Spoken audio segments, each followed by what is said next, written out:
Life's funny, you know. You start off with a heart full of dreams and a head full of plans, thinking you've got it all figured out. That was me, Jane, and my husband, Alex, when we first tied the knot. We were like two peas in a pod, living in this cozy house I got from my granny, with our little bundle of joy, Lily, lighting up our world. Back then, Alex had just opened up his bakery. It was small, but it was his pride and joy. I was climbing the ladder at the company, crunching numbers as an economist. We were a team, dreaming big dreams about big houses and college funds for Lily, and maybe a sibling or two down the line. But as the months rolled by, something shifted. The bakery remained small, barely scraping by. I tried talking to Alex about maybe expanding or trying something new to boost business. Alex, babe, have you thought about maybe offering catering services? Or what about those pastry classes you always wanted to run? I'd suggest trying to keep the conversation light and positive. But he just waved me off, his forehead creasing in annoyance. Jane, I know what I'm doing, okay? We're fine as we are, he'd say. But we weren't fine, not really. I started taking on more hours at work, trying to make up for the shortfall. It was around then that things with Alex's mom got tense too. She'd call out of the blue, laying into me about how I wasn't supporting Alex enough. Listen here, Jane, she'd hiss over the phone. My son doesn't need your charity. He's doing just fine without your meddling. I was taken aback, to say the least. Mrs. Thompson, I'm just trying to help. We're family, aren't we? And besides, I'm not exactly sitting on a pile of cash here. I'm working hard for everything we have, I'd explain. But she'd just snort. Working hard? Please, all you care about is money. My son deserves better. Lately, things have been going south for Alex's bakery, like a ship hitting one iceberg after another. First, he had to let go of half the staff, which was tough. Those were people we knew, people who relied on that paycheck. Then he had to cut down on production, saying there wasn't enough demand to keep things running like before. It broke my heart to see him so defeated, but I wasn't about to sit back and watch our dreams crumble to dust. One evening I sat down with him, trying to keep the conversation as light as possible. Alex, love, have you thought about maybe bringing someone in? A consultant or something, to look at what's going wrong and help us fix it, I'd suggest. He barely looked up from his plate, his fork playing with his food more than anything. Jane, we've been over this. I don't need some outsider telling me how to run my bakery. But it could help, don't you think? Maybe there's something we're missing. We could even consider a loan just to tide things over and invest in a bit of a revamp, I'd press. That got his attention. His head snapped up, his eyes narrowing.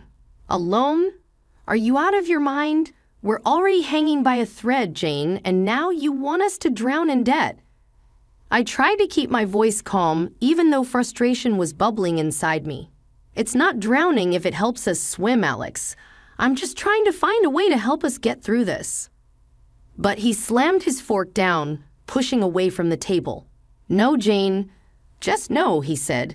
And with that, he stormed out, leaving me sitting there staring at his uneaten dinner. A few months passed, and the bakery's front door had a new sign hanging on it, closed until further notice. It was like a punch to the gut every time I walked past it. Inside our home, the air was thick with unspoken words and frustration.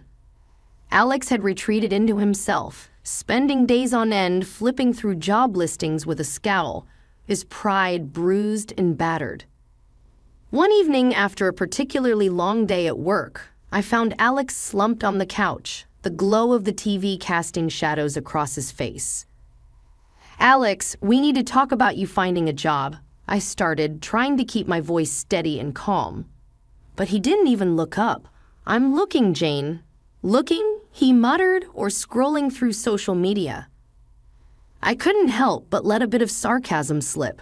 We need income, not just whatever this is. Finally, he looked at me, his face set in a stubborn line. I told you, I'm not settling for some entry-level crap. I have a degree, Jane. I was a businessman. I'm not going to be someone's lackey. Your business failed, Alex. I reminded him a little more harshly than I intended. We can't afford your pride right now. We need practical solutions, real income. That set him off. So what? You think I'm just a failure? Is that it?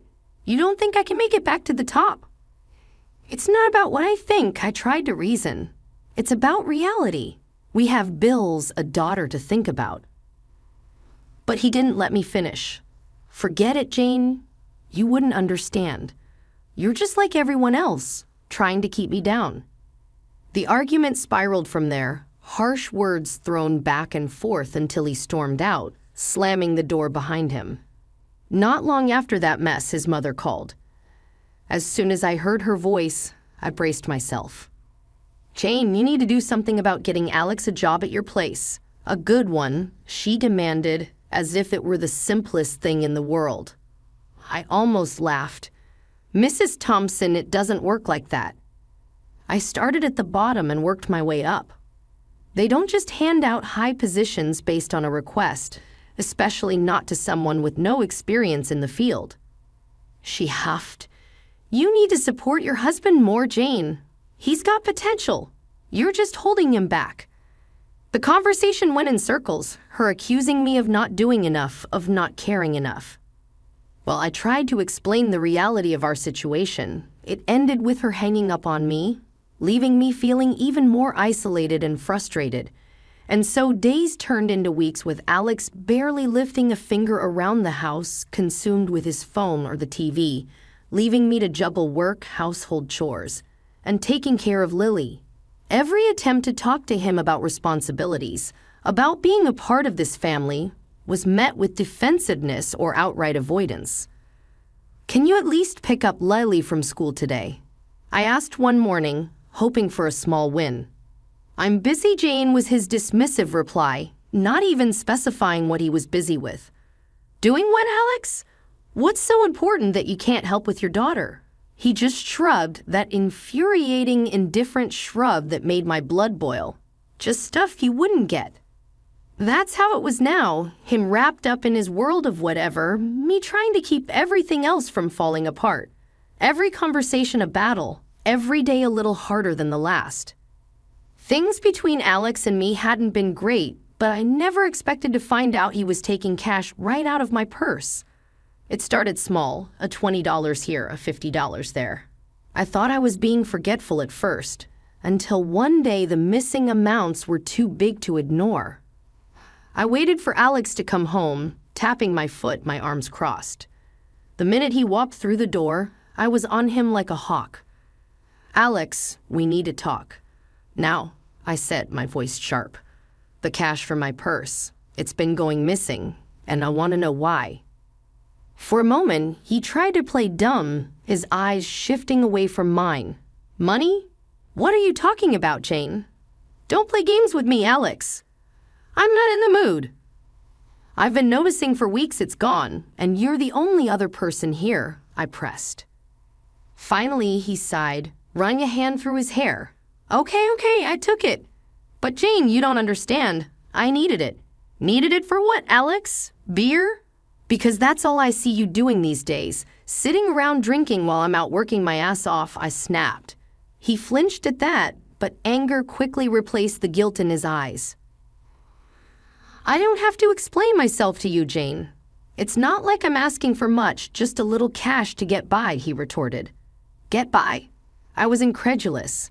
While I'm juggling bills, trying to keep us afloat. That money wasn't yours to take, Alex. That's stealing, I accused. His face turned red, and he took a step towards me, his voice raising. Stealing? Really, Jane? From my own wife? That's what you're going to call it? Yes, that's exactly what I'm calling it, because that's what it is, Alex. You took something that wasn't yours without asking. What else would you call it? We stood there glaring at each other, the tension thick in the air. It felt like a chasm had opened up between us, one filled with betrayal and hurt. Before I could say anything else, his phone rang. He glanced at it and then stormed off into the other room, leaving me standing there fuming and heartbroken. The next day, things went from bad to worse. Alex's mom called, and before I could even get a word in, she was ripping into me. "Jane, you ungrateful little witch. How dare you accuse my son of stealing?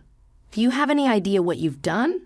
I pressed the phone against my ear, her shrill voice making my head pound. "Mrs. Thompson, he took money from me." What was I supposed to do? Just ignore it? That's exactly what you should have done. He's your husband, for God's sake. You're supposed to support each other. Support doesn't mean turning a blind eye to problems, Mrs. Thompson. It means facing them together. But how can we do that when he's lying and taking money behind my back? She huffed.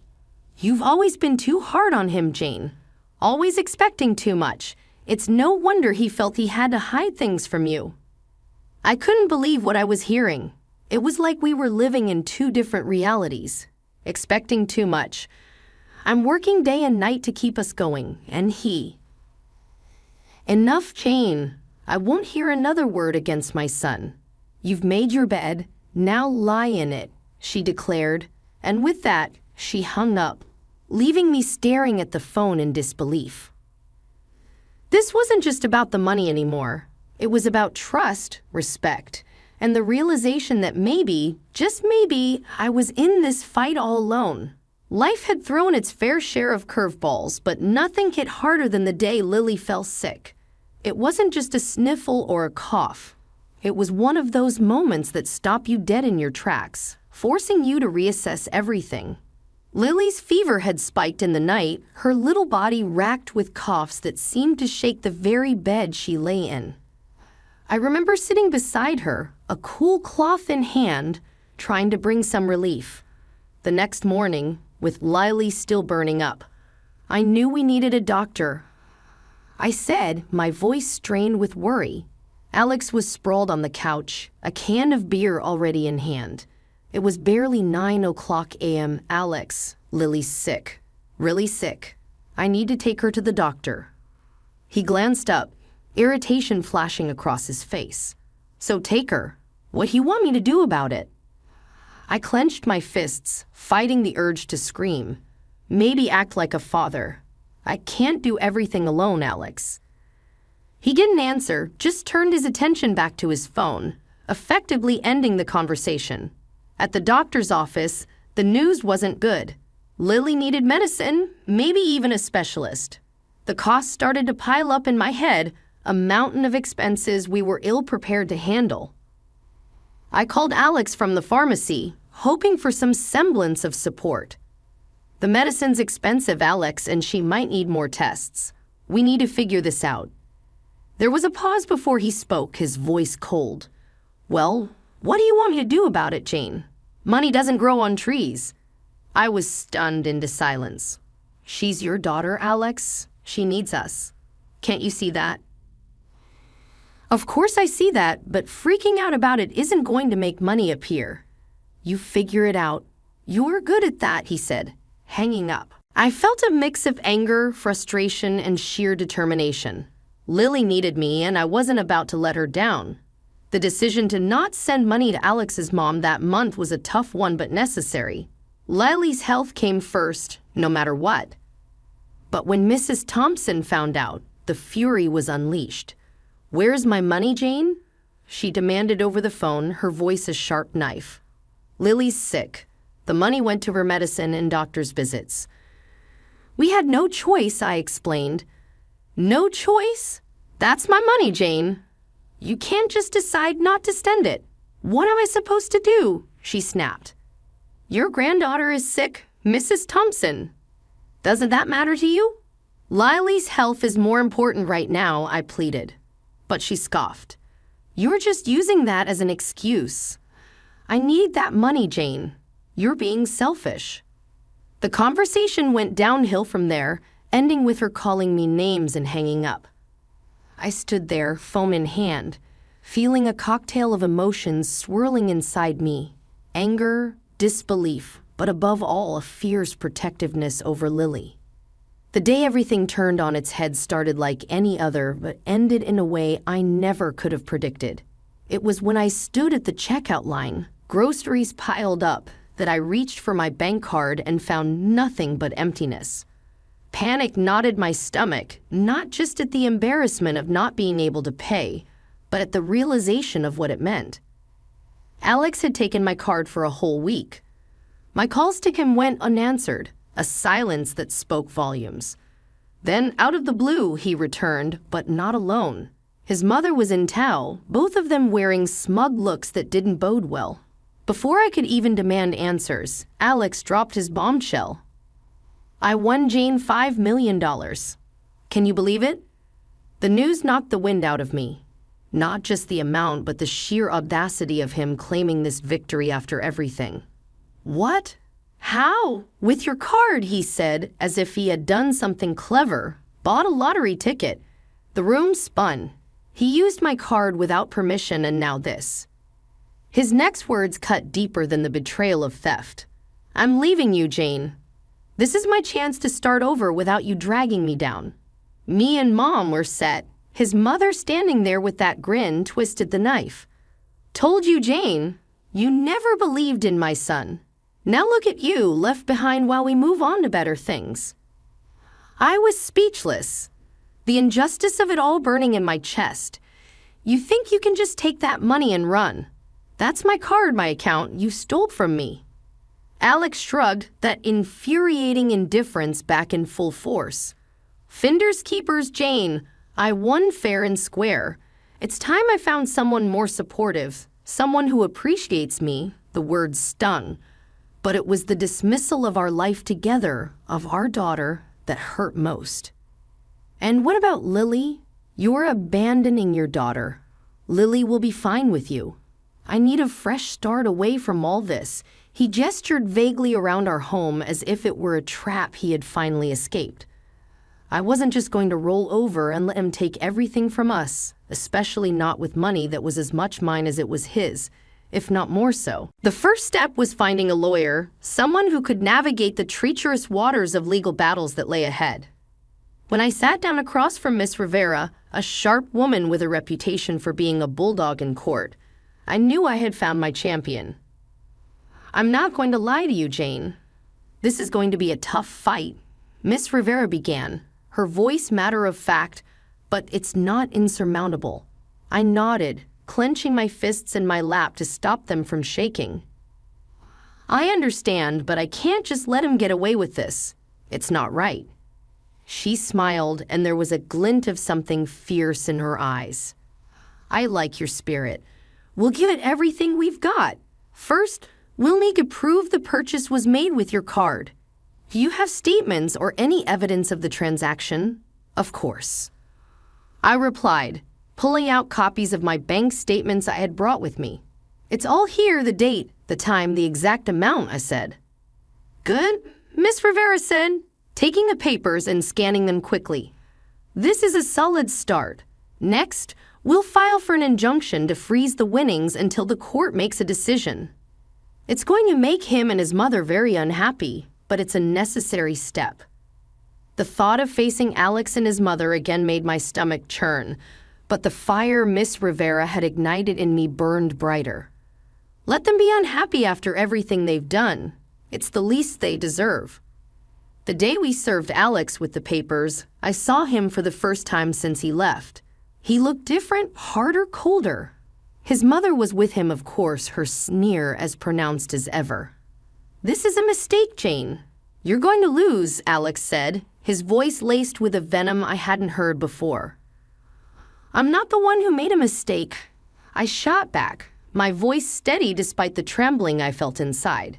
"Stealing from your family, abandoning your—" "That was all you?" His mother stepped forward, her finger wagging in my face.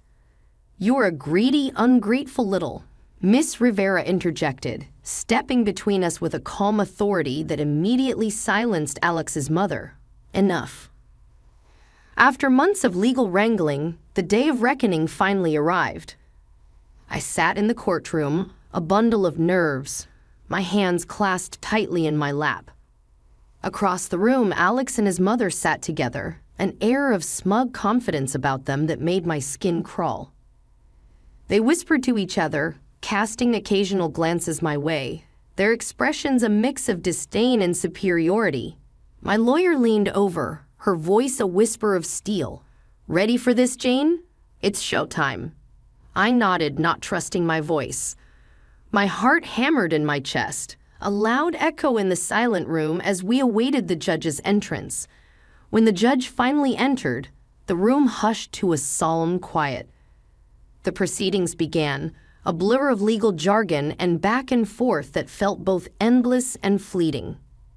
Alex's lawyer painted him as a wronged man desperately trying to claw back some dignity from a life derailed. It was almost laughable if it wasn't so tragic. Then Miss Rivera stood, clearing her throat. "Your Honor, let's not forget the facts. The lottery ticket, the source of this windfall, was purchased with stolen funds, my client's funds. This isn't a fairy tale windfall. It's the result of deceit, a betrayal of familial trust." The back and forth continued until the judge finally called for silence, ready to deliver the verdict.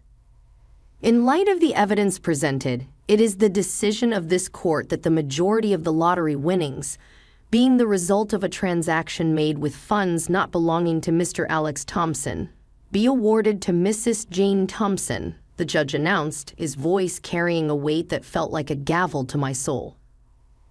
A wave of relief washed over me, so intense it left me dizzy. Beside me, Miss Rivera squeezed my hand, a victorious smile on her face. Across the room, Alex's face was a picture of shock, his mouth opening and closing like a fish out of water.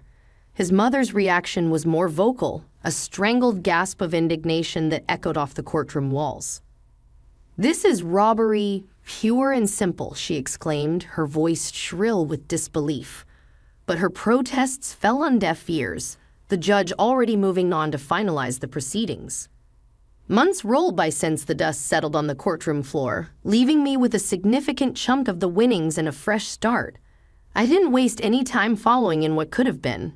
Instead, I focused on the future, investing wisely in shares of a reputable company and securing a nest egg for Lily's education. She was going to have the opportunities I fought tooth and nail for, without the shadow of her father's mistakes looming over her. Alex and his mother, well, their story took the kind of turn you'd expect when too much money meets too little sense. He bought himself an outrageously expensive car, flaunting it like a trophy whenever he got the chance. But the flash and dazzle couldn't mask the inevitable. His gambling, which started as a small-time hobby, spiraled out of control, swallowing every last penny of his windfall. Last I heard, he was drowning in debt, the fancy car long gone, and living off whatever his mother scraped together from her pension. Their grandiose dreams deflated to the size of their cramped living quarters in his mother's old house, the two of them constantly at each other's throats. Alex never did get a job, pride and laziness anchoring him to his mother's couch as firmly as if he were cemented there. One afternoon, while Lily and I were at the park enjoying the kind of peaceful, simple moment that had become our new normal, Sarah, my steadfast friend through thick and thin, sidled up beside me on the bench. "Jane, you heard about Alex?" she asked, a note of pity in her voice that I didn't need. I nodded, keeping my eyes on Lily as she laughed, swinging higher and higher. "Yeah, heard he's hit rock bottom," I said. "It's a damn shame, isn't it? All that money and nothing to show for it." I sighed, a small part of me still aching for the man I once loved, for the father Lily deserved but didn't have. "It is a shame, but we're moving on, Sarah. We're happy."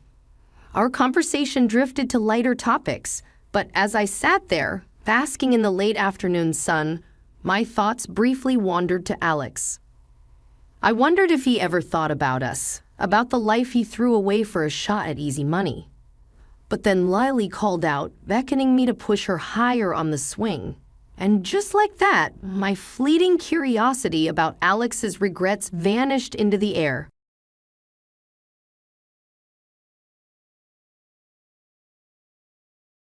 Hi, everyone. I'm Amanda Kevin, a 29-year-old marketing executive passionate about helping people recognize and escape manipulative relationships. If love is blind, I was practically stumbling around in pitch darkness when I married my college sweetheart, David Foster, 3 years ago. On the surface, everything was perfect. David's booming law career, our beautiful suburban home, and dreams of starting a family. But lurking behind the picturesque facade was a storm named Amy Foster, my mother-in-law. "Darling, the centerpiece you chose for Sunday dinner was interesting," Amy would comment, her wine glass poised elegantly. "But I suppose that's what one might expect from someone with your background." Her words dripped with saccharine malice, leaving me speechless every time. Amy wasn't just any mother-in-law, she was the self-appointed queen of the Foster empire. As the head of the Foster Family Foundation, a legacy left by David's late father, Amy wielded her influence like a weapon. She boasted about pulling strings at David's law firm, casually remarking at dinner, "It's so fortunate Harrison and Mills values family connections, wouldn't you agree, David?" Her power was unshakable, and she made sure everyone knew it. Sunday dinners at the Foster mansion were nothing short of a theatrical tragedy.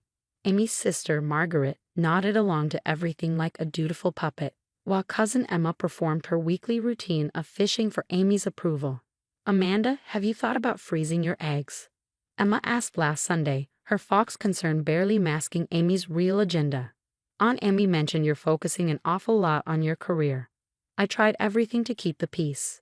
I attended Amy's endless charity events, skipped promotions to prioritize David's career, and hosted countless stifling social gatherings. "Your place is here, supporting David," Amy would remind me.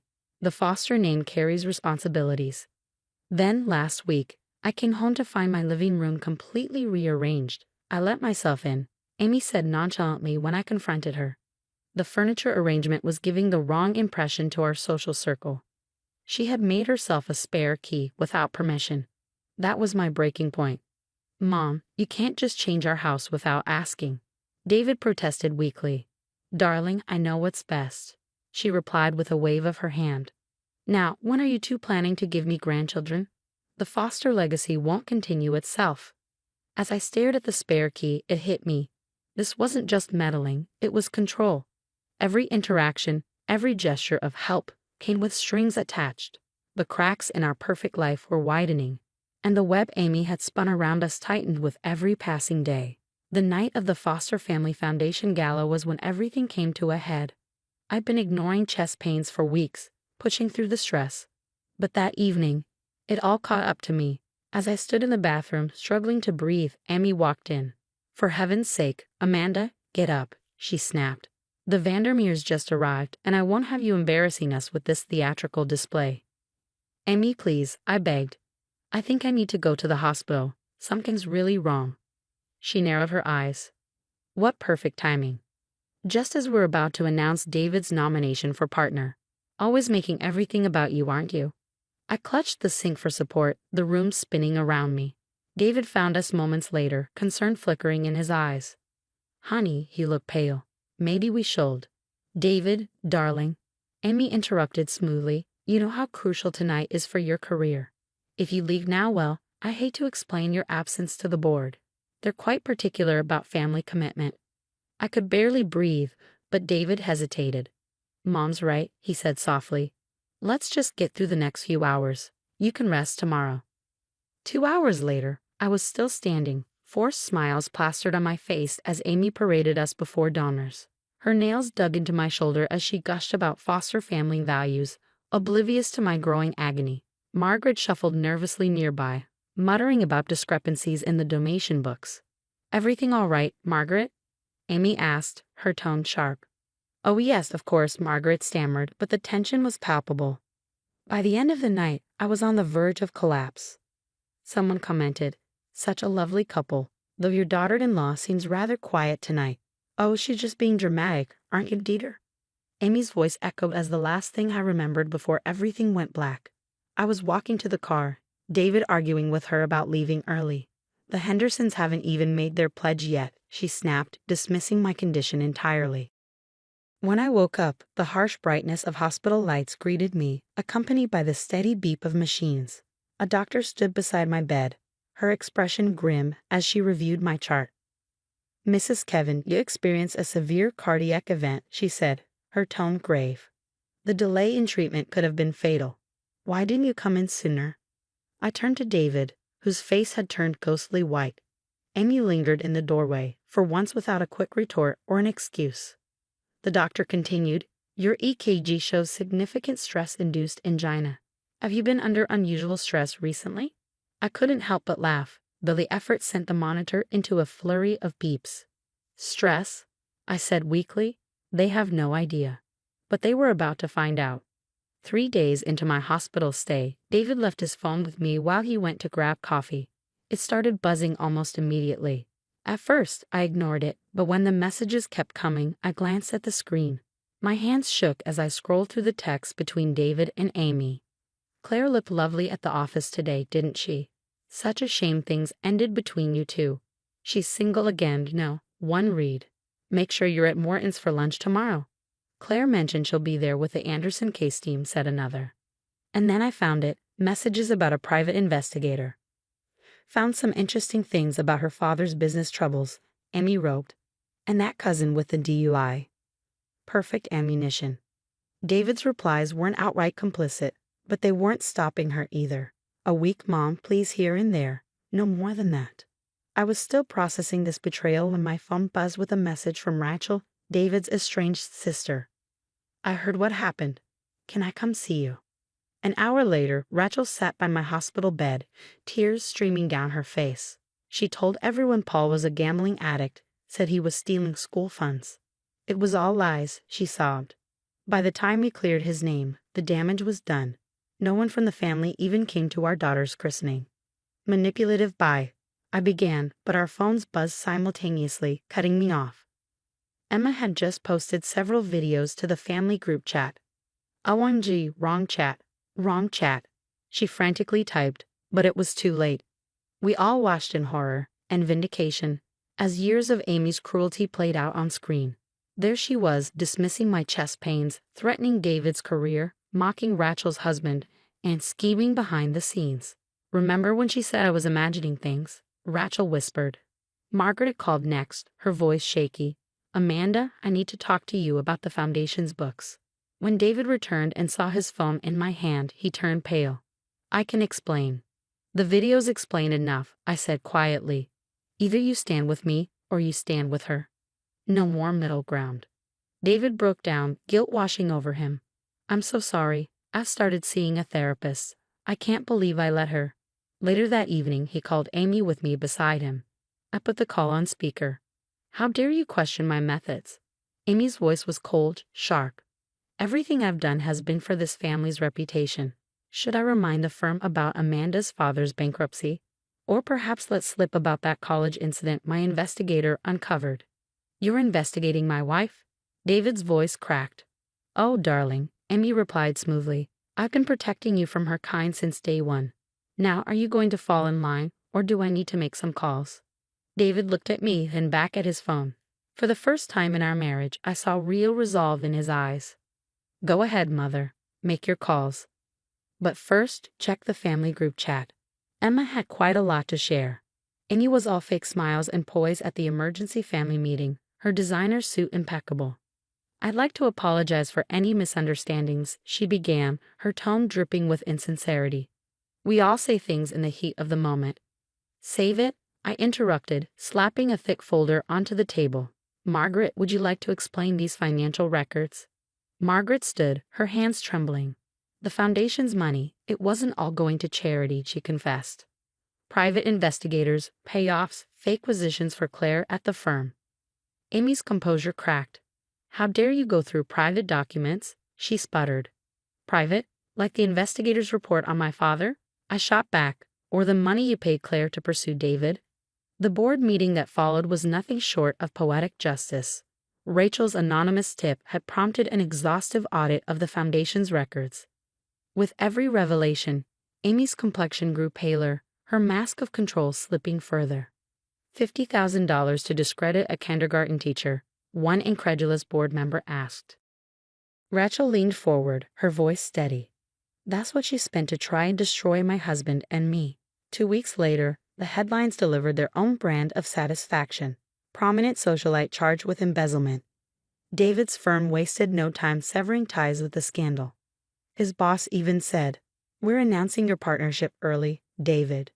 As for Claire, she accepted a quiet reassignment to their Seattle office. Her ambitions no longer aligned with Amy's schemes. The social fallout was swift and merciless. Emma's videos went viral, circulating whispers of Amy's cruel behavior. "Did you see how she treated her daughters-in-law?" became a recurring refrain in social circles that once idolized her. Margaret, now visibly freer, shared coffee with Rachel one afternoon. "I'm so sorry," she admitted. "I started therapy. I should have spoken up years ago." Under Rachel's leadership, the foundation found new purpose. Our first major act, a scholarship program for teachers, a pointed yet uplifting dig at Amy's elitism.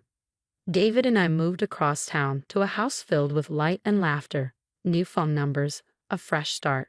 Therapy wasn't easy, but it was worth every hard conversation. "She can't hurt us anymore," I assured David one day during a session. "Sometimes I still expect her to show up," he admitted, his voice soft. 2 years passed, bringing growth and closure. My consulting firm now specializes in helping women escape toxic family dynamics, a journey of empowerment that resonates deeply with my own. Yesterday at Whole Foods, I spotted Amy. Her designer clothes were replaced with off-the-rack substitutes, her once commanding presence dulled.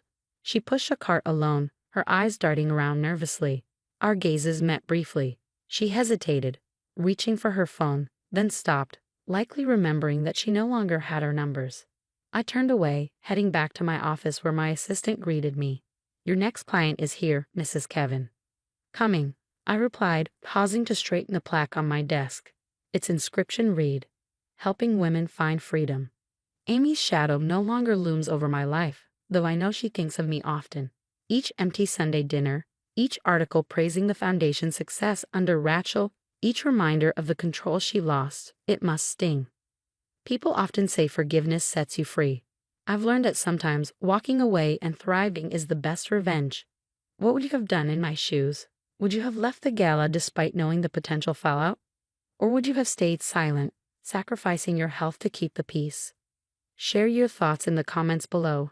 I'd love to hear from others who faced similar battles between well-being and toxic family pressure.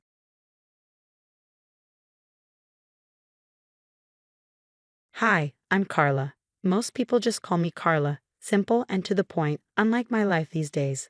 I'm 27 and the proud founder of Next Gen AI Solutions. Ever wonder what it's like to have a sister-in-law who might smash your face through a glass door at your own father's funeral? Let me introduce you to Ella Holmes. Her voice dripped with venom at our weekly family dinner. "Jassy Holmes," she spat, like my success was a personal affront. My sister-in-law never missed a chance to take a jab at me. "My company actually has working products, Ella," I replied calmly, though my grip on the wine glass tightened. "We're revolutionizing healthcare."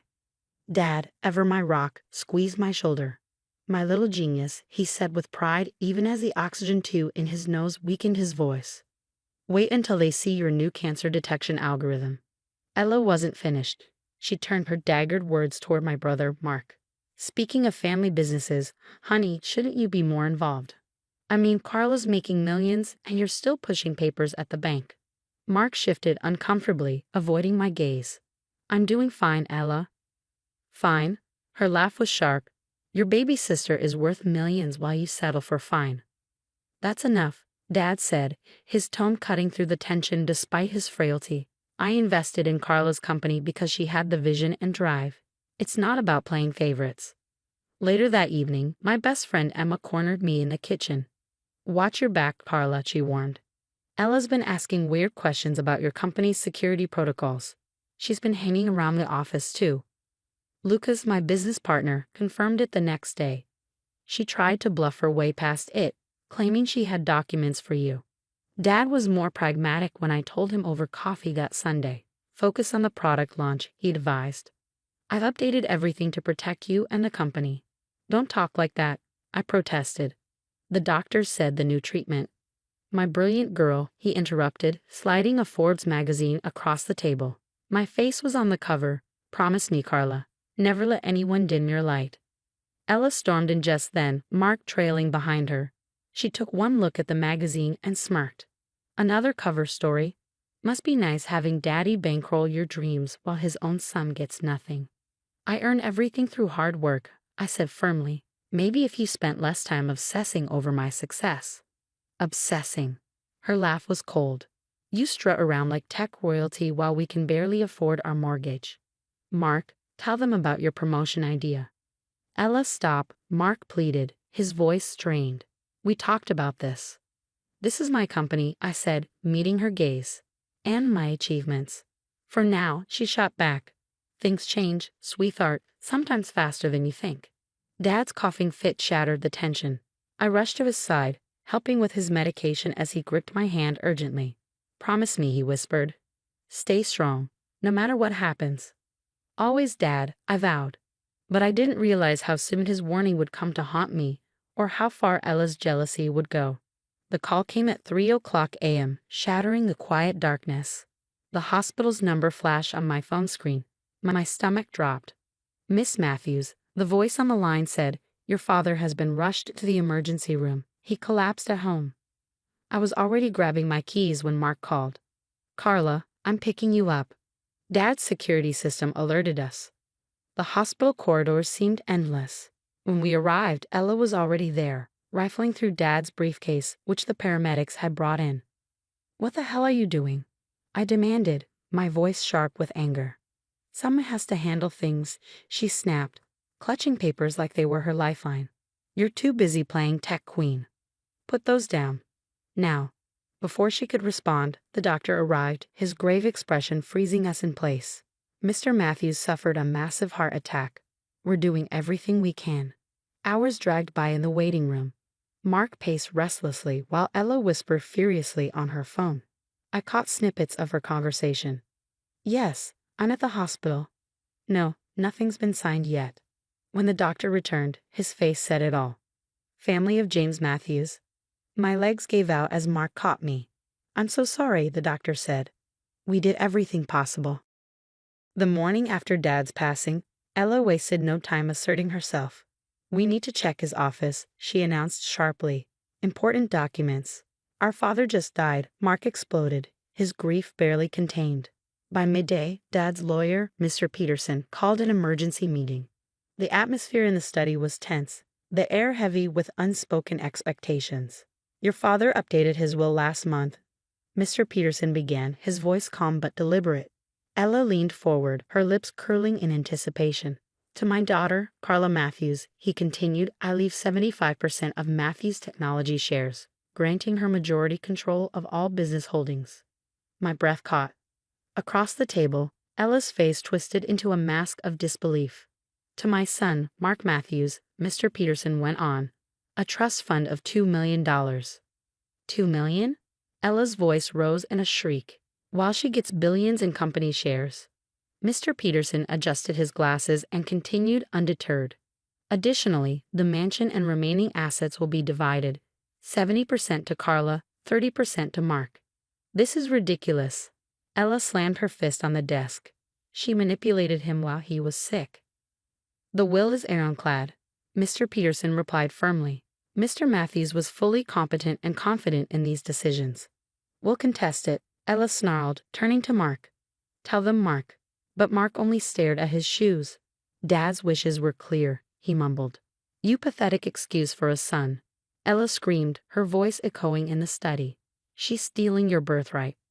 Mrs. Matthews, Mr. Peterson interjected, his tone sharp. Compose yourself. This isn't over, Ella hissed, snatching her bag. Her eyes locked on mine, burning with fury. Enjoy your victory lap, princess. Tomorrow isn't guaranteed. She stormed out, slamming the door so hard the windows rattled. Looking at Mark's defeated expression, I realized this was just the beginning. The worst was yet to come, and it would be written in blood and broken glass. The mansion's grand hall felt suffocating as mourners gathered after the funeral. Dad's portrait washed over us from the mantel, his kind eyes now frozen in oil on canvas. Ella hadn't stopped glaring at me since the eulogy, her mascara smeared from what I knew were fake tears. As I made my way to the study for a moment alone, she blocked my path. Quite a performance, she hissed. Daddy's perfect little princess, right to the end. Not now, Ella, I said, exhaustion dulling my voice. Oh, but it's the perfect time, she sneered. Everyone's here to see your inheritance celebration. Emma, my best friend, appeared at my side. Let's get some air, Carla. Grateful for the escape, I headed to Dad's study, needing a moment with his memory. The sound of clicking heels echoed behind me. Running away again? Ella's voice was venomous. Just like you ran away with our family's legacy. I turned to face her, the weight of her resentment bearing down on me. You know that's not true. Mark worked for that company for 10 years while you played tech genius with Daddy's money, she spat. Ella, stop, I said firmly, trying to keep my voice steady. But her rage erupted. With a shriek, she lunged, slamming me into the decorative glass door. The impact was deafening. Glass shattered around me as my face hit the panel with crushing force. Pain seared through me, and I collapsed, blood streaming down my face. I'll destroy everything you love, she hissed, glass shards clutched in her fist, just like you destroyed us. Before she could strike again, Lucas tackled her to the ground. You're insane, he shouted as chaos erupted around us. Guests screamed, security guards rushed in, and camera phones captured the scene. Emma pressed her jacket against my bleeding face. Someone call 911, she cried. Mark's voice cracked as he looked at Ella in horror. What have you done? What you were too weak to do, she screamed back, thrashing against Lucas.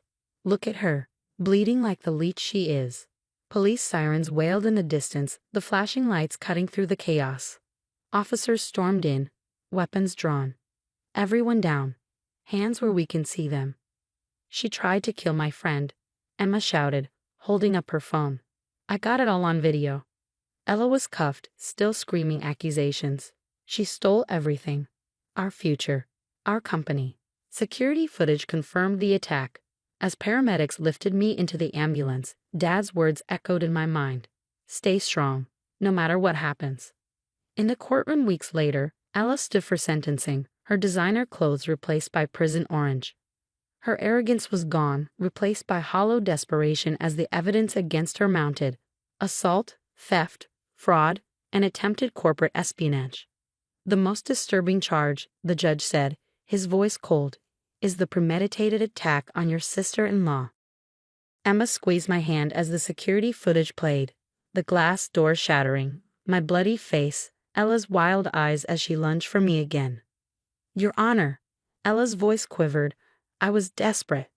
The gambling debts. Save it, the judge interrupted. The evidence shows years of calculated fraud. Mr. Peterson rose next, revealing the depths of her crimes. $2.3 million stolen through fake property deals, secret credit cards, and attempted corporate sabotage. Mark slumped in his seat beside me, destroyed by each revelation. I did it for us, Mark. Ella sobbed as officers led her away. She took everything. The judge's gavel fell. 15 years. No possibility of early release. As she was escorted out, Ella's mask finally cracked. Carla, please, she begged. I'm sorry. I traced the faint scar on my cheek, the memory of surgeons warning how lucky I was to keep my eyes still vivid. Your apology means nothing, I murmured, the weight of Ella's sentencing lingering in the air. Outside, reporters swarmed. Miss Matthews, any comment on the sentencing? Justice was served, I stated simply, stepping toward my waiting car. Carla, wait. Mark's voice stopped me. We hadn't really spoken since the divorce. His eyes, heavy with guilt, searched mine. What's left to say? I asked. I was blind, weak. I let Ella poison everything. His voice cracked, and tears spilled freely. I lost my sister because of her. You didn't lose me, I said softly, but trust takes time. I understand, he said, his voice trembling. I'll earn it back, somehow.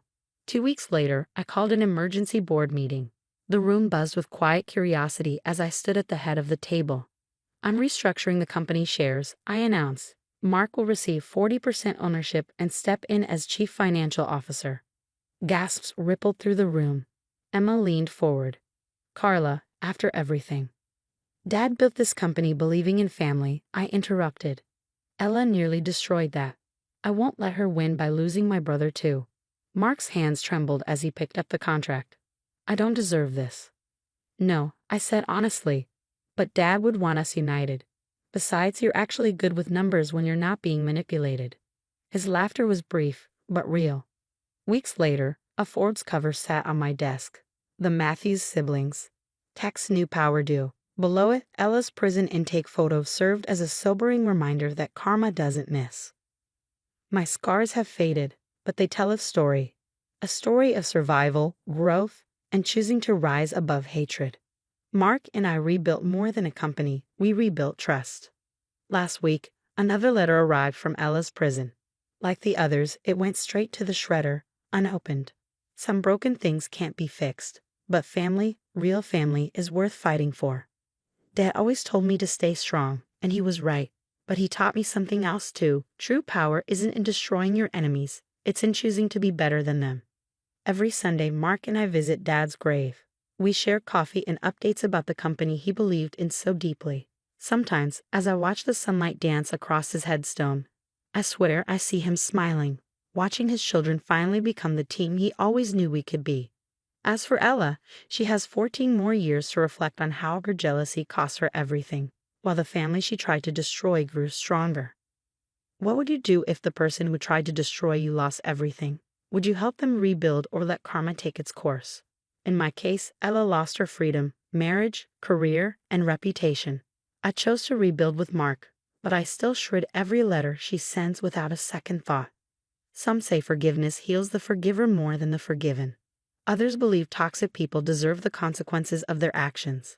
What do you think? Would you extend mercy to someone who tried to destroy you, or is karma justice enough? If you want more stories about overcoming toxic family dynamics and thriving after trauma, hit that subscribe button and notification bell.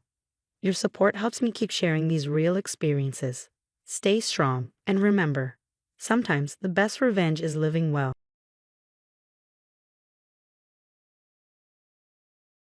Hi, everyone. I'm Patricia. So picture this. There I was, absolutely killing it at Johnson & Partners as their youngest marketing executive at just 29. Life was golden. I just landed the Miller account, and the office was buzzing. That's actually how I met Lucas. He was the guy upgrading our software systems, a total tech whiz. Watching him geek out over coding was oddly mesmerizing. You're staring at the it guy again, Maria, my work bestie, whispered during a meeting, jabbing me with her elbow. Shut up. Am I that obvious? Girl, you might as well have hearts floating above your head. One coffee date turned into dinner. Dinner turned into lazy weekends together. Before I knew it, Lucas was down on one knee at our favorite rooftop restaurant. Everything felt like a dream until I met her. Andrew. Yes, Andrew. Lucas's sister. From day one, she had this way of making me feel 2 inches tall. Like when she leaned in at our first dinner together and cooed, "Oh, marketing. How creative." I always tell Mark we should let someone manage our real estate firm's social media. Maybe you could give us a friend discount. I smiled tightly. Actually, our firm handles major corporate accounts. She tilted her head, that fake sweet smile plastered across her face. Of course, sweetie. We all start somewhere. Thank God for Lucas's mom, Helen. She always stepped in when Andrew started sharpening her claws. Patricia's quite accomplished, Victoria, Helen said one evening. Not everyone needs to follow your path in life. But things really took a turn when the wedding planning began. Andrew showed up everywhere, uninvited. That venue won't work, she said at one appointment. Lucas had awful allergies there during my wedding. And those flowers? So basic. Here's my florist card. Maria was the first to call it out. Over lunch one day, she said, she changed your cake tasting appointment without telling you. That's not normal, Patricia. I don't know, I said, trying to shrug it off. Maybe she's just excited. She is his only sister. Or, Maria said, narrowing her eyes, maybe she can't stand not being the center of attention. Did you hear what she did at her cousin's baby shower? No, what? Announced her pregnancy right when they were opening gifts. Oh my God, she was pregnant? Spoiler alert, she wasn't. The tension grew worse when I landed another major account, while Andrew's real estate business hit a rough patch. She showed up to a family dinner looking like she just stepped off a soap opera set, her eyes red and puffy. It's just so hard, she said, sniffling dramatically, seeing everyone else succeed when we're having such a rough time. But I'm so happy for you, Patricia. Really. The way she said my name made my skin crawl.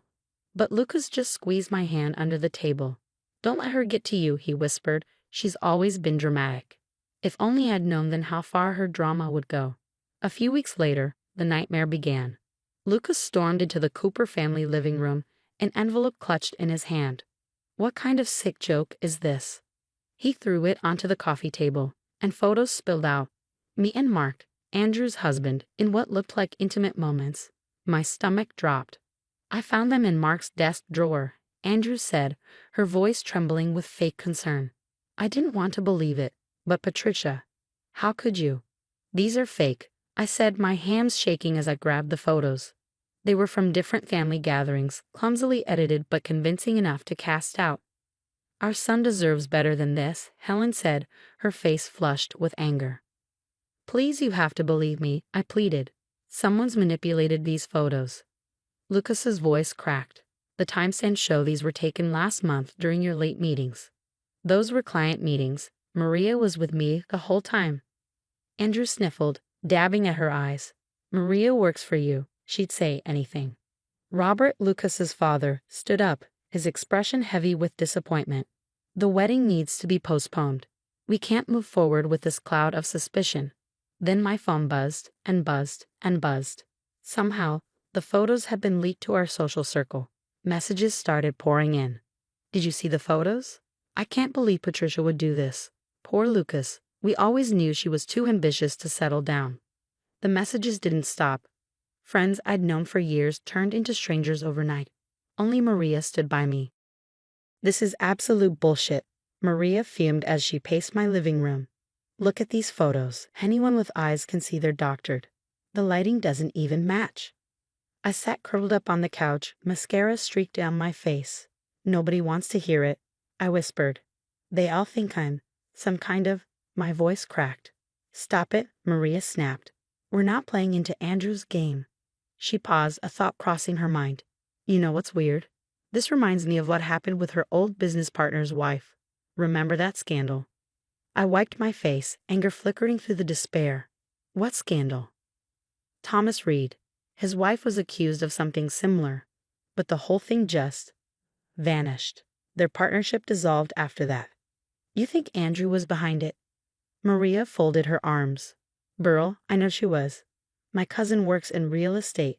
Andrew's got a reputation, but no one's brave enough to talk. Maybe it's time someone did, I said, sitting up straighter. Maria grinned. Now you're talking, and I know just the person.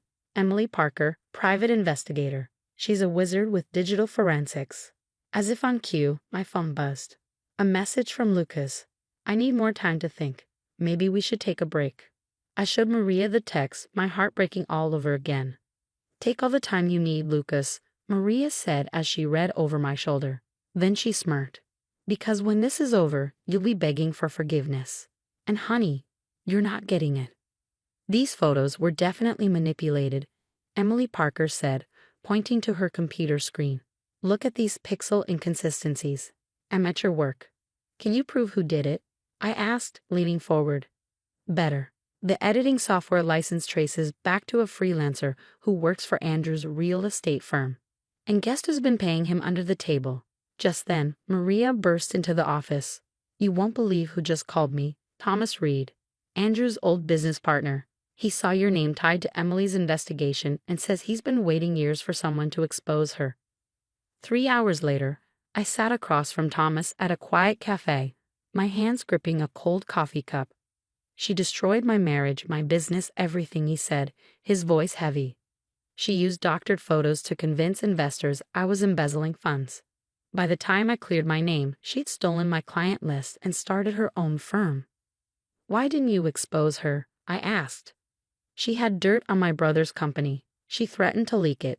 But now, he slid a USB drive across the table. This proves she's been running a property flipping scheme, fake documents, fraudulent inspections. The works. Maria's research uncovered more victims. Andrew's college roommate, driven out of their shared business. A cousin whose fiancé mysteriously called off their engagement after Andrew helpfully shared concerning texts. Emily called me late one night. I followed the money trail from Andrew's scams. Her firm's drowning in debt. But Mark? He's been moving serious cash through offshore accounts. What kind of cash? the kind that catches the SEC's attention. Insider trading, using his client's investment info. Andrew's property schemes are just a cover. My phone buzzed again. Helen this time. We miss you, Patricia. Maybe if you just apologized. I typed back, still not feeling well. Need more time alone. Emily's voice pulled me back. Remember the freelancer who edited your photos?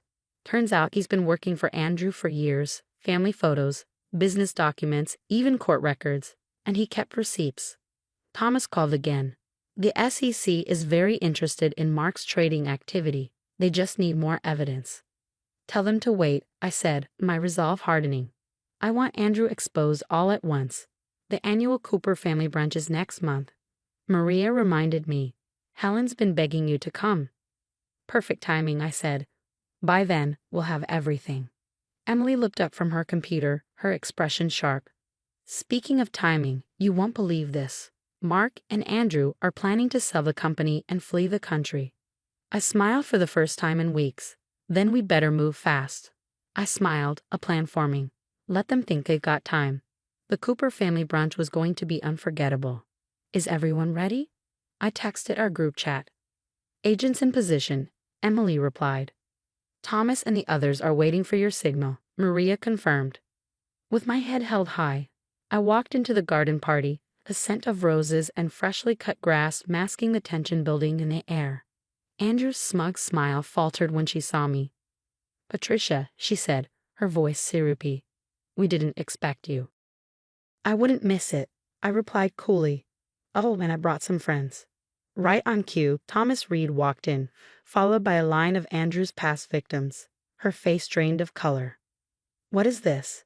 Andrew hissed, her composure slipping. Helen looked around, confused. Patricia, what's going on? Show them, I said to Emily. She connected her laptop to the garden projector, the screen flickering to life. These are the original, unedited photos from my supposed affair, Emily announced.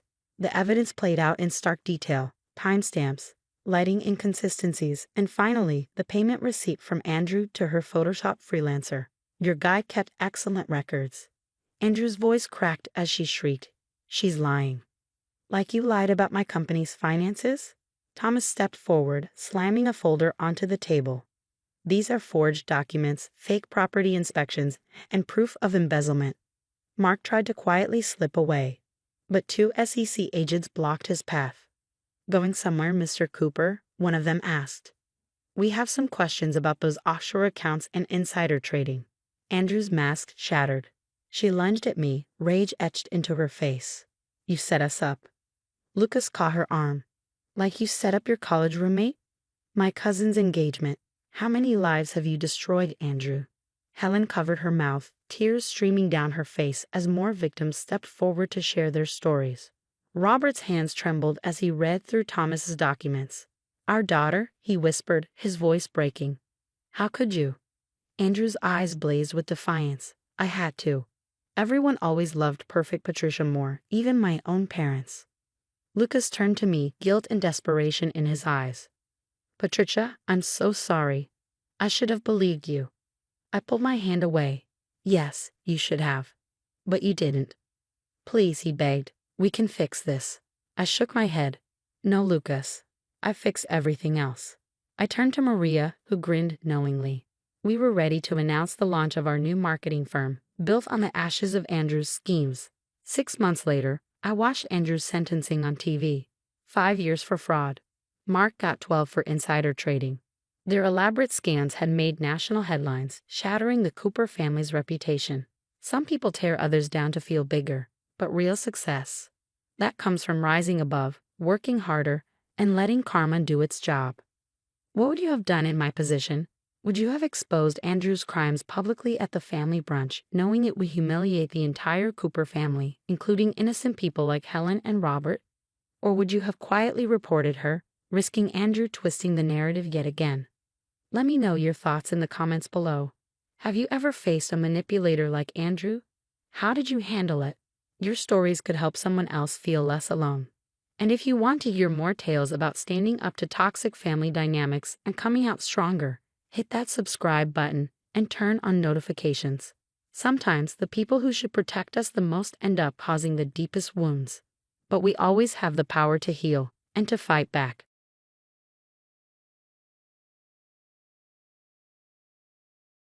Hi, I'm Barbara, a 29-year-old interior designer from Chicago. Trust me, this story will show you that family isn't always what it seems. Honey, I think those modern pendant lights you picked would look perfect here, James says, watching me arrange furniture in our latest project, a luxury penthouse. That's my fiancé, always cheering me on. You're just saying that because you want to sell this place faster, I tease, though inside, I'm glowing. We're a dream team. He develops properties, I design them. Then my phone buzzes. Mom. Barbara, don't forget your brother's promotion party tonight. Don't be late like last time. I had a client meeting, Mom. Some of us actually work for what we achieve. Don't start with that attitude, she snaps. Tyler worked hard to become VP at your father's company. Hard work? Sure, like the time in high school when he took credit for my art project and won first place. Or when he convinced Dad not to fund my first design studio. But Tyler's always been the golden child. Later at the party, I'm showing Sarah, Tyler's wife, my wedding dress sketches. I'm having the family diamonds sewn into the neckline. Mom finally agreed. That's wonderful, Sarah says, her smile tight as her eyes flicked to my engagement ring. Baby sis. Tyler slurs, stumbling over, whiskey heavy on his breath. Still playing with your little decoration business. It's called interior design, Tyler. And for your information, I just landed the Peterson contract. Dad cuts in, frowning. The Peterson contract? I was going to refer them to Thompson Designs. I got it on my own, Dad. Not everything has to come through you. Tyler sneers. Speaking of connections, I need to borrow some cash. Just temporary. Again? Sarah hisses, gripping her drink. We talked about this. Later, I catch Tyler on the phone in the garden. I'll get your money. Just give me more time. Back at the bar, Jane slides up beside me. Your mom's asking about wedding plans. She seems intense. Wait till you see the dress. Vintage Vera Wang, modernized with the family diamonds. Mom nearly fainted when I suggested it. I laugh. James chuckles. As long as you're happy, though your brother seemed very interested in those diamonds. Tyler's always interested in anything valuable that isn't his, I say, watching him across the room, charming investors while Sarah clutches her drink alone. That's my family, picture perfect on the outside, rotting on the inside. But soon, I'll have my own family with James, my own life. If only I'd known what was coming. The morning of my wedding week, the estate was buzzing with family and guests. It should have been exciting. Instead, I woke to my worst nightmare. No, no, no, no, my scream echoed down the hall. There it was, my wedding dress. Shredded, drenched in what looked like red wine. The family diamonds, gone. What's going on? Mom rushed in, still in her robe. She froze, her gasp sharp and calculating. Barbara, what have you done? What have I done? This is my wedding dress. Why would I destroy it? She crossed her arms. The insurance policy you insisted on last week. That was your idea. You said I needed coverage for the diamonds. James burst into the room, followed by Tyler and Sarah. Babe, what happened? Someone destroyed my dress and stole the diamonds. I checked the security footage, Tyler announced. It's gone. Strange timing, huh, sis? What are you implying? I demanded. Tyler smirked, pulling out his phone. You've been researching insurance fraud. He held up screenshots of my supposed browser history. That's impossible. I didn't. And then there's this. He hit play on a recording. My own voice echoed in the room. The diamonds alone are worth enough to start over. It was from a conversation with Madison about starting my own firm. I protested, blaring at Tyler. Completely out of context. James stepped back, his face clouded with doubt. Barbara, just tell me the truth. You can't seriously believe this, I snapped. I'm being set up. Dad stormed into the room, his voice thunderous. The police are on their way. This is criminal, Barbara. I stared at him in disbelief. You called the police on me? Alina, our housekeeper, hovered by the door, wringing her hands. Miss Barbara was in her room all night. I brought her tea at midnight. Stay out of this, Elena, Mom snapped, her tone icy.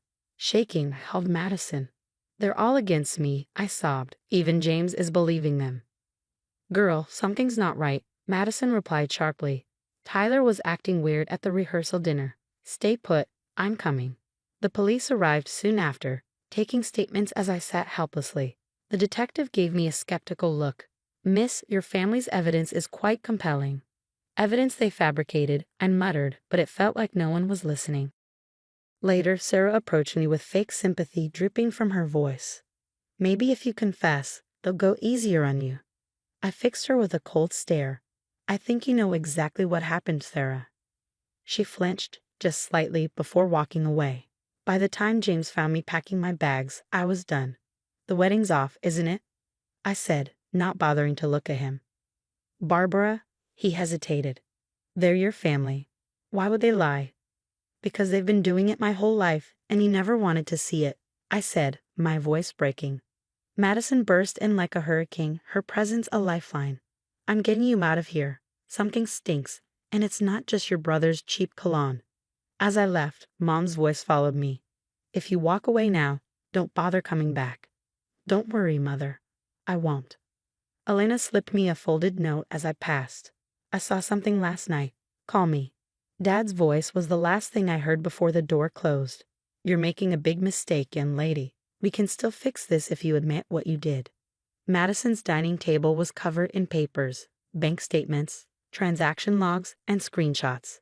Living with her this past week had been my saving grace. Tyler's been moving money around like a shell-game artist, Madison said, pushing a statement toward me. My hands trembled as I scanned the documents.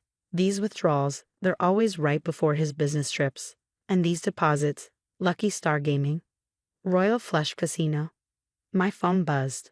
It was Elena. Miss Barbara, she whispered, her voice shaky. I need to tell you something. Last night wasn't the first time. What do you mean? I asked, gripping the phone tightly. Mr. Tyler, he's been having these calls late at night in the garden. Last week, I heard him begging someone for more time. They said something about breaking legs. He was crying. Did you tell my parents? They don't listen to the help, miss. But there's more. The night your dress was destroyed, I heard him again. He said, It's done. You'll get your payment tomorrow. Madison's eyes widened. Barbara, look at this. She pointed at more records. Tyler's been visiting First Choice Pawn every Tuesday for the past month. The family diamonds. And this deposit, I said, my heart sinking. It's massive, and it's the day after my dress was destroyed. My phone dinged with a text from Sarah. We need to talk. Tyler's acting strange. Don't respond, Madison warned. It could be another setup. Before I could decide, Tyler's name flashed on my screen. Against my better judgment, I answered, putting it on speaker. Madison hit record. You need to back off, Tyler hissed. Or what? I shot back, going to destroy another dress. Listen here, he snarled. You have no idea what you're dealing with. Keep digging, and things will get a lot worse than a ruined wedding. Are the loan sharks squeezing you that hard, brother dear? His breath caught. You don't know anything. Of what I do, I said, my voice dripping with contempt. First Choice Pawn. The casinos. The late-night calls. If you don't shut your mouth, Tyler, your little empire will crumble. Accidents happen, sis, he growled. Consider this your only warning. The line went dead, and Madison was already gathering the evidence. That's it. We're taking this to your parents. Now. Back at my parents' house, it was the same old story. These bank statements are clearly forged, Dad dismissed, barely glancing at the evidence Madison had uncovered. She could have faked them at her job. I played the recording of Tyler's threats, my voice trembling with frustration. Mom actually laughed. You've always been jealous of your brother's success, she said with a smug smile. This is a new low, even for you. He threatened me. I protested. Dad folded his arms. He's under stress, thanks to your baseless accusations. If you drop this nonsense now, we might still salvage this family's reputation. Your reputation? I snapped. What about my life? He's trying to ruin me. You ruined your own life with this insurance scam, Mom shot back. Tyler would never gamble away his future. As if on cue, Tyler strolled in, his corporate mask firmly in place. Still spreading lies, sis. I didn't respond. Instead, I turned my phone toward him, hitting play on the casino security footage Madison had dug up. His face went white. "Get out of my house," Dad thundered, pointing to the door, "and take your forged evidence with you."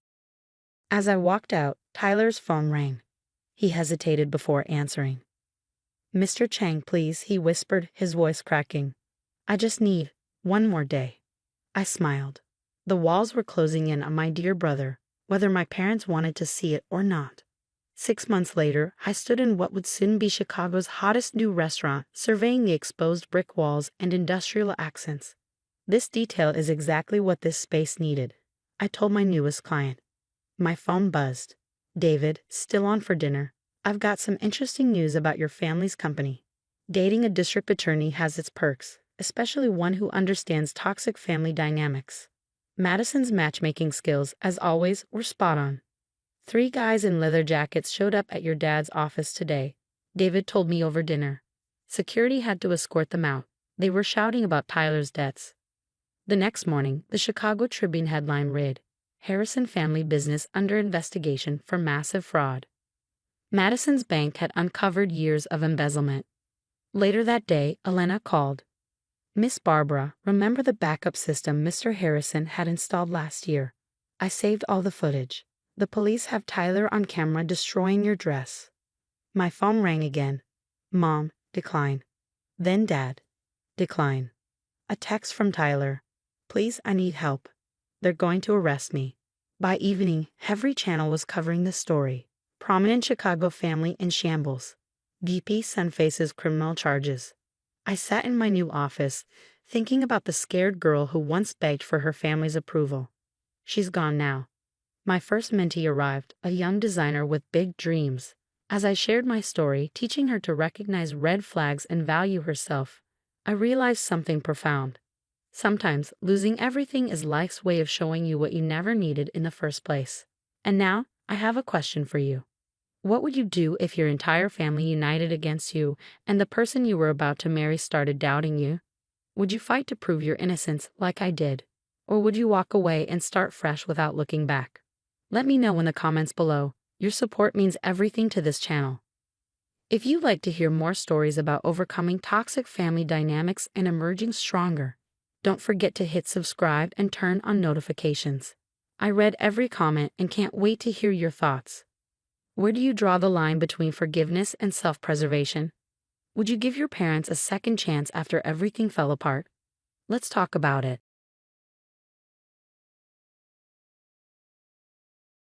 Hi, I'm Eleanor. I'm 39, a nurse by day and a full-time mom to 2 incredible, but absolutely exhausting -8-year-old twins, Alex and Sarah. Life's been a chaotic whirlwind lately, and honestly, I'm barely holding it together. It all started 2 weeks ago when my husband, Andrew, God rest his soul, was killed in a car accident.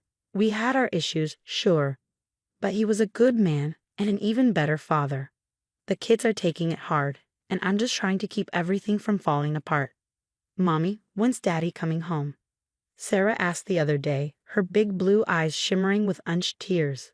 My heart cracked into pieces right then and there. I knelt down and held her hands tightly. "Baby, remember.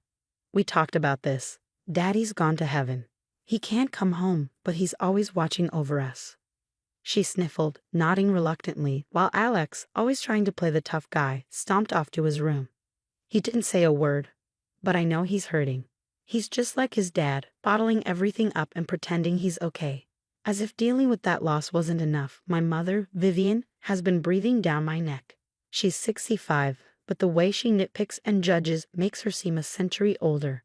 Yesterday she barged into the house, unannounced, as usual, and immediately started her critique. "Eleanor, dear, don't you think the children's hair is getting a bit unruly? They look like little ragamuffins. I bit my tongue so hard I tasted blood. Mom, they like their hair long. It's not hurting anyone."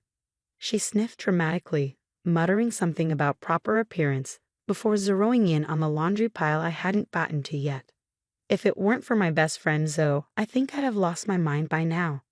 Last night, she called me just as I was reaching my breaking point. "How are you holding up, babe?" she asked. And just like that, the dam broke. I sobbed into the phone, pouring everything out. "Zoe, I can't do this. The kids are a mess, the bills are piling up, and Mom is driving me insane. Listen to me, she said firmly, her voice like a lifeline. You're the strongest person I know. You've got this, and I'm here for you, no matter what.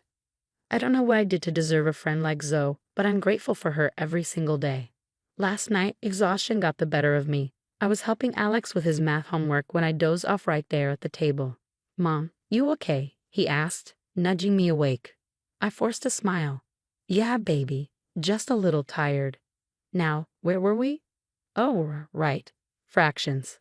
Moments like that make me question if I'm cut out for this single mom life. But then I look at my kids, my beautiful, resilient babies, and I know I'd move heaven and earth for them. Today is Andrew's wake. I'm ironing the kids' clothes, trying to muster the strength to face what's ahead. I can already hear Vivian's voice in my head, criticizing everything from the flower arrangements to my choice of dress. At the funeral home, the weight of the day felt suffocating. Alex and Sarah clung to my legs, their quiet presence grounding me. That's when Vivian cornered me, her face a mask of false concern. Eleanor, dear, we need to talk about the children, she began, her voice low, appointed. I felt a knot twist in my stomach. What about them, Mom? She leaned in closer, her words like a punch to the gut. Perhaps it's time to consider adoption.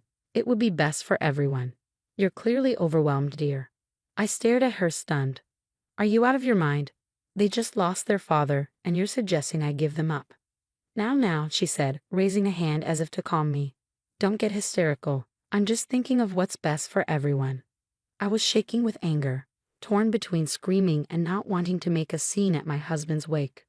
Mom, I appreciate your concern, but the kids are staying with me. End of discussion. She walked away, leaving me fuming. Memories of her past advice resurfaced, like when Sarah was born with a slight heart murmur and Vivian suggested we return her to the hospital, or when Alex struggled with reading, and she implied he wasn't cut out for academics. He was 6, for Christ's sake. Lost in my thoughts, I didn't notice Andrew's brother, Derek, until he was standing right next to me. Hey Al, he said softly, you okay? You look like you've seen a ghost. I tried to smile, but it felt hollow. Yeah, just. Everything's a lot right now. His eyes flicked toward Vivian. I couldn't help but overhear. Is she serious about the adoption thing? One voice murmured. God, I hope not, but with her, you never know. Derek must have caught my expression because he squeezed my shoulder. Listen, if you need anything at all, you call me, okay? Andrew would want us to stick together. I nodded, grateful for his support. As soon as I could, I slipped away to call Zoe. Z, you're not going to believe this, I said, my voice trembling with anger and disbelief. I told her everything. Oh, hell no, she snapped. Tell me you shut that nonsense down. Of course I did, I said, but my voice wavered. But what if she tries something? You know how she is. Listen to me, Elle. It's time to cut ties. I know she's your mom, but this is beyond toxic. You and those kids deserve better. Her words hit home, but the idea of cutting off my own mother felt like a knife twisting in my chest. I'll think about it. Thanks for listening, Z. As I hung up, I noticed a small group of people nearby, whispering and casting furtive glances my way. Pretending to adjust a flower arrangement, I moved closer. Can you believe it? Giving up her own children? I always thought she was a bit unstable. Poor Andrew, may he rest in peace. He must be rolling in his grave. My blood ran cold. Vivian had been busy, all right, busy spreading her twisted adoption scheme to anyone who'd listen. I locked eyes with her across the room.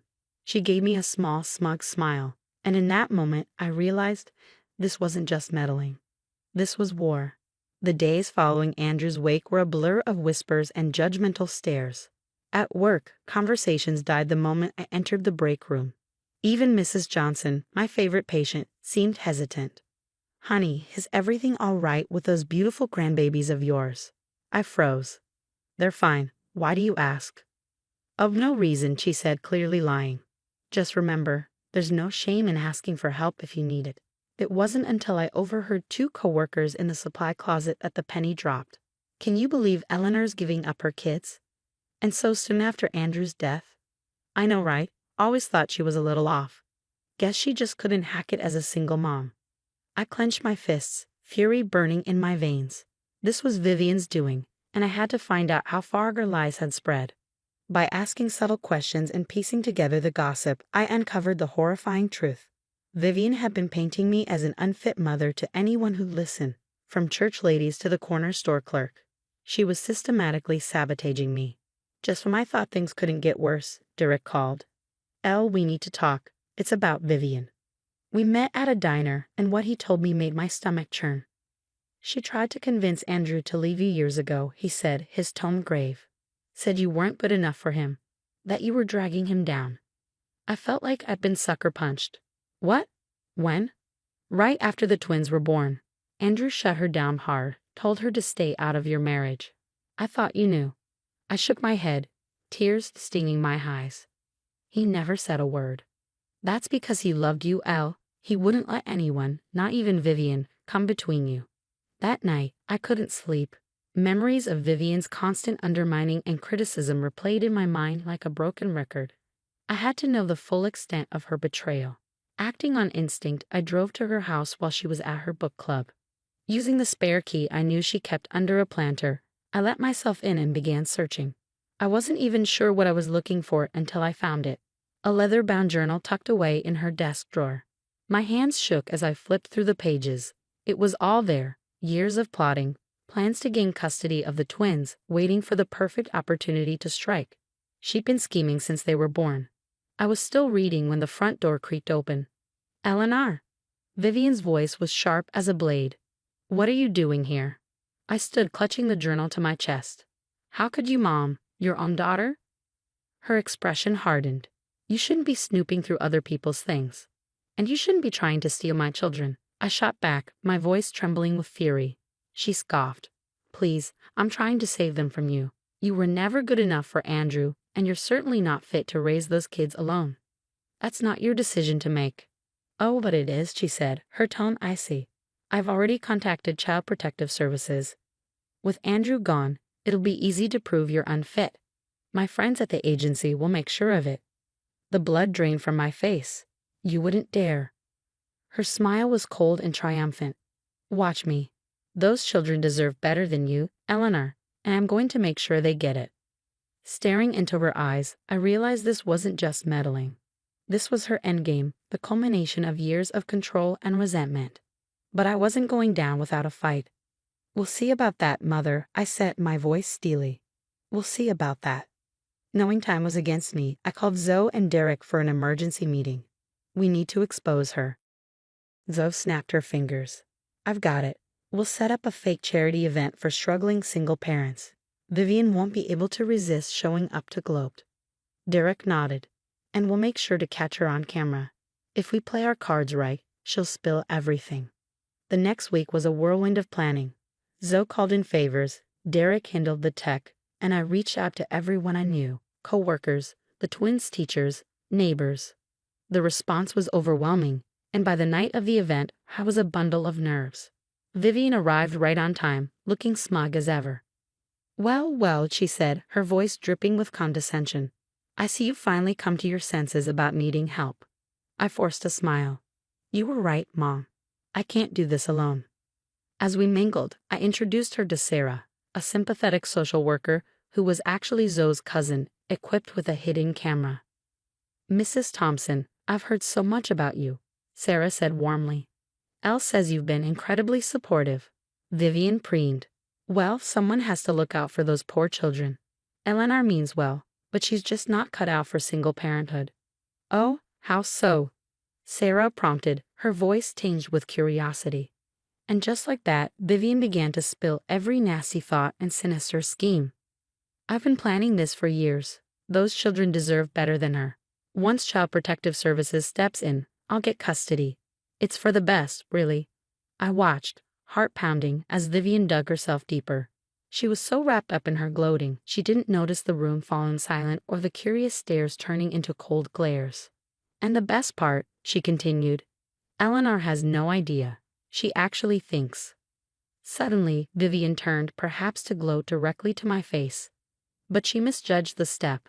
She went down hard, her hip striking the edge of a table with a sickening crack. The room erupted into chaos as paramedics rushed in. I couldn't help the twisted sense of justice that bloomed in my chest. The days that followed were a whirlwind. The video of Vivian's confession spread through the community like wildfire. Her carefully crafted image as a doting grandmother crumbled overnight. I visited her in the hospital, not out of concern, but to confront her one final time. "How could you do this to me?" Vivian rasped, her voice weak but filled with venom. "Your own mother." I laughed, bitter and cold. "Funny, I was about to ask you the same thing." "You can't leave me like this," she pleaded, her eyes brimming with desperation. "The doctor says I can't live alone anymore. You have to help me." I leaned in close, my voice low and firm. "No, Vivian, I don't. You made your bed. Now lie in it." As I turned to leave, she called after me, her tone desperate. "Where am I supposed to go?" I paused at the door, a smile playing on my lips. "I hear Sunny Pines Nursing Home has an opening. It's not much, but then again, neither are you." The weeks that followed felt like breaking through the surface after years of drowning. Without Vivian's toxic influence, Alex and Sarah began to flourish. Derek became a constant presence, the uncle they'd always needed. One evening, as we sat around the dinner table, me, the kids, Zoe, and Derek, Sarah looked up at me with her big blue eyes. "Mom, are you happy now?" I smiled, realizing that for the first time in years I truly was. "Yeah, baby, I'm happy." As for Vivian, last I heard, she was settling into life at Sunny Pines, bitter and alone. Looking around the table at the faces of those I loved, I realized that sometimes the family you choose is stronger than the one you're born into. And me? I chose right. Your turn. If you were in Eleanor's shoes, would you have cut ties with Vivian sooner? Or would you have tried to salvage the relationship for the sake of family? How far is too far when it comes to toxic family members? Drop your thoughts in the comments below. I'd love to hear what you think. And if you enjoyed this story, don't forget to hit like and subscribe.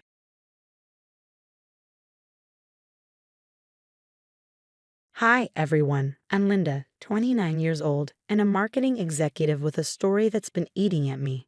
I'm sitting in my cozy, if cramped, apartment flipping through old photos of me and my big brother, Mike. We've always been close. After our parents split, it was just the two of us against the world. Now he's getting married to Susan, and while I'm trying to be thrilled for him, something feels off. "Hey sis, you got a sec?" Mike's voice crackles through the phone. "For you? Always. What's up?" "It's about the wedding. Susan was wondering if you could help with some of the planning." I bite my lip. "Sure thing. What does she need?" As Mike rattles off tasks, I feel a twinge of unease. Susan comes from this uber-wealthy family, and sometimes it feels like she looks down on us. But hey, this is Mike's big day. I can deal. Later that week, I find myself at their sprawling place, surrounded by wedding magazines and seating charts. Susan breezes in, all designer clothes and picture-perfect hair. "Oh, Linda, you're here." Great. Her smile doesn't quite reach her eyes. "I hope you don't mind, but I've made some changes to the plans we discussed." I force a smile. "No problem. What did you have in mind?" As she talks, I notice how she keeps saying people like us when referring to her affluent friends. It stings, but I brush it off. This day is about Mike. Then the doorbell rings. Enter Mr. and Mrs. Thompson, Susan's parents, losing wealth and a thinly veiled superiority. "Ah, Linda, is it?" Mr. Thompson eyes me up and down. "Mike's sister." How quaint. Mrs. Thompson chimes in, her tone ceruby but sharp. "Susan, darling, are you sure it's wise to involve family in the planning? These things are best left to professionals." My cheeks burn, but before I can respond, Mike steps in. "Linda's been a huge help, actually. We couldn't do this without her." I shoot him a grateful look, but a sinking feeling tells me this is just the beginning. Later that night, I'm venting to my boyfriend, Jason, over takeout. I don't know Jace. Something feels off about Susan and her family. He squeezes my hand. It's okay to be protective of Mike. Just give it time. I nod, but deep down, I'm not convinced. As the wedding day looms closer, I throw myself into my maid of honor duties, determined to make it perfect for Mike. Still, every interaction with Susan and the Thompsons leaves me feeling like I'm losing my brother to a world that doesn't want me in it. Finally, the big day arrives. I'm running around, doing my best to keep everything on track. Straighten Mike's tie, quick pep talk, Check on Susan. Thanks, Linda, she says coolly. Try not to mess anything up, okay? I brush off the comment, forcing a smile. But during the ceremony, I can't help noticing the whispers and sideways glances from Susan's family. Mrs. Thompson's disapproving stares are practically daggers. At the reception, I duck into the bathroom to fix my makeup. That's when I hear it. Did you see what Linda's wearing? It looks like she got it from a thrift store, Mrs. Thompson says, her voice dripping with disdain. My cheeks flush as I step out, coming face to face with her. She doesn't even flinch. Oh, Linda, dear, she says loudly, feigning innocence. We were just discussing your interesting dress choice. It must be hard to find something suitable on a budget. I open my mouth to respond, but Mr. Thompson interrupts. So, Linda, Mike tells us you work in marketing. That must be challenging for someone with your background. Did you even finish college? I have a degree from. Susan cuts in, laughing lightly. Oh, Daddy, don't you remember? Linda's the one who had that adorable little speech problem as a kid. What was it you used to say, Linda? What's P? They all burst into laughter. My stomach drops. I glance around, desperate for an ally, but Mike's across the room, looking uncomfortable. Jason appeared at my side, his face dark with anger. Hey, back off. Linda's twice the person any of you will ever be. Mr. Thompson sneered. And who might you be? The hired help? Jason squared his shoulders. I'm Linda's boyfriend, and I won't stand here while you insult her. The room grew tense as the argument escalated. Susan's family hurled insults, their words cutting like knives, while Jason stood his ground, defending me fiercely. Through it all, Mike stood there, silent and visibly uncomfortable. I couldn't take it anymore. Tears streaming down my face, I grabbed my purse and ran out of the reception hall. Jason called after me, but I couldn't stop. I drove home in a daze, my mind replaying every cruel word and most painfully, Mike's deafening silence. How could he just stand there? How could he let them treat me like that? At home, still in my bridesmaid dress, I collapsed onto the couch. My phone buzzed. It was a text from Mike. My heart leaped. Maybe this was an apology, an explanation, anything. Instead, the message read, Hey, things got pretty intense. Maybe it's best if you give us some space for a while. I stared at the screen in disbelief. Space? After what just happened? You can't be serious, I typed back. They insulted me, mocked me, and you did nothing. His response came quickly. It's complicated, Linda. Just let things cool down, okay? I threw my phone across the room, feeling like my heart had been ripped out. My brother, my rock, the one person I thought I could always count on, had chosen them over me. Jason showed up an hour later, worry etched on his face. Linda, I'm so sorry. What they did was unforgivable. I collapsed into his arms, sobbing. He didn't even defend me, Jason. He just stood there. Jason held me tightly. You don't deserve this. None of it. But as I cried in his arms, I couldn't shake the feeling that this wasn't over. Something had shifted. Something darker was brewing. The weeks that followed were unbearable. Mike's silence was deafening, and when we did talk, he felt like a stranger. At a family barbecue, I overheard one of our cousins whispering, Did you hear what Mike and Susan are saying about Linda? Apparently, she's jealous and tried to ruin their wedding. The words hit me like a punch to the gut. That night, I couldn't sleep. Why was Mike doing this? This wasn't him. Jason, something's not right, I said the next morning. I need to figure out what's going on with the Thompsons. He nodded, determination in his eyes. I'm with you. Where do we start? We began with Mr. Thompson's company. Jason, being a tech whiz, managed to find financial records that didn't add up. Linda, look at this, he said, pointing to the screen. They're cooking the books. The deeper we dug, the more patterns emerged. Fraud, embezzlement, shady dealings, the Thompsons were neck-deep in corruption. But that wasn't all. I reached out to anyone who might know more about Susan's past. My old college roommate, Emma, dropped a bombshell. Linda, I hate to tell you this, but Susan dated my cousin. She isolated him from his family, maxed out his credit cards, and dumped him the moment she found someone wealthier. The pieces began to fall into place. Susan wasn't just manipulative. She was dangerous. One evening, Mike's best friend Tom called me. Linda, I'm worried about Mike. The other day, I overheard Susan and her parents pressuring him to cut you out completely. They're saying you're a bad influence. My blood ran cold. Thanks for telling me, Tom. I appreciate it. Jason called me over one night, his face grim. Look at this, he said, showing me bank statements. They've been transferring Mike's money into accounts they control. They're trying to trap him. I felt sick. We need to stop them, Jason. We need to save Mike. As we pieced everything together, a horrifying picture emerged. The Thompsons were isolating Mike, controlling his finances, and possibly planning to use him as a scapegoat for their crimes. Linda, Jason said, his voice serious, this is bigger than we thought. We need to be careful how we handle this. I nodded, my determination hardening. I know, but I'm not giving up on Mike. We're going to expose them and get my brother back. Looking at the mountain of evidence we gathered, I knew one thing. This was war. The Thompsons had money, power, and my brother under their thumb. They didn't know who they were messing with. I muttered, my voice low but steady. Get ready, Thompsons. You picked the wrong family to mess with. Little did I know, the confrontation that was coming would change everything.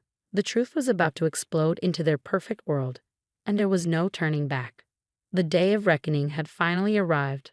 I had spent weeks planning this family gathering, making sure every detail was in place. As I stood in Aunt Martha's living room, surrounded by family and old friends, a mix of nervousness and steely determination gripped me. Mike walked in first, with Susan and the Thompsons trailing behind him. The tension in the room was suffocating. What's all this about, Linda? Mike asked, his voice wary but curious. I took a deep breath, the weight of what I was about to do sinking in. It's time for the truth to come out, Mike. All of it. I started with the financial evidence, the fraudulent business practices of Mr. Thompson, emails, records, and clear evidence of their illegal activities. Gasps filled the room as the truth came to light. This is preposterous, Mr. Thompson sputtered, his face turning red. You have no right. But I wasn't finished. I hit play on a recording of Susan and her parents plotting to isolate Mike and control his finances. Susan's cold voice echoed through the room. Once we cut off that sister of his, we'll have total control. He'll never know what hit him. Mike's face drained of color, his eyes locked on Susan, disbelief written all over him. Is this true? Before she could answer, I dropped the final bombshell. Susan's past relationships, the manipulation, the financial abuse, all of it. You've been lying to me this whole time, haven't you? Mike's voice cracked, his world crumbling. The Thompsons tried to fight back, calling me jealous, unstable, anything to discredit me. But the room was on my side. Family and friends stood firm, backing up my claims with their own observations. Just when Mr. Thompson started threatening legal action, there was a knock at the door. 2 police officers entered. Mr. Thompson, we have some questions about your company's financial practices. As the officers led Mr. Thompson away in handcuffs, the room erupted into chaos. Amidst it all, Mike approached me, tears in his eyes. Linda, hi. I'm so sorry. I should have listened to you. I should have stood up for you. Part of me wanted to pull him into a hug, to tell him it was all okay. But the hurt was still too fresh. I needed more than an apology. I appreciate that, Mike, I said, my voice steady but guarded. But it's going to take time to rebuild what we lost. Mike nodded, understanding the boundaries I was setting. As the dust settled, I watched the Thompsons being questioned by the police. Susan, suddenly abandoned by her family, tried to plead with Mike. Baby, please, we can work this out. I love you. But Mike stood firm. No, Susan, we're done. I want a divorce. The following days brought the full extent of the Thompsons' crimes to light. They faced serious legal consequences, their carefully crafted facade crumbling around them. As for Mike and me, we began the slow, painful process of rebuilding our relationship. It wasn't easy. There were many tough conversations ahead. But we both wanted to heal. One evening, as Jason and I watched the news report on the Thompsons' arrests, I felt a weight lift from my shoulders. You did it, Linda, Jason said, squeezing my hand. You stood up for yourself and saved your brother. I smiled, relief and pride flooding through me. We did it. I couldn't have done it without you. Looking back on everything that had happened, I realized how much I'd grown. I had learned to trust my instincts, to stand up for myself, and to uncover the truth, even when it meant tearing apart everything I'd known. The road ahead wouldn't be easy, but with Jason by my side and my relationship with Mike on the mend, I felt stronger than ever. The Thompsons had thought they could break me, but they only made me stronger. As I watched them face justice for their actions, I knew one thing for sure. Sometimes karma really does come through in the end. If you were in Mike's shoes, would you ever be able to forgive Linda for exposing your spouse and in-laws, even if they were manipulating you? Or would you resent her for destroying your marriage, no matter the truth?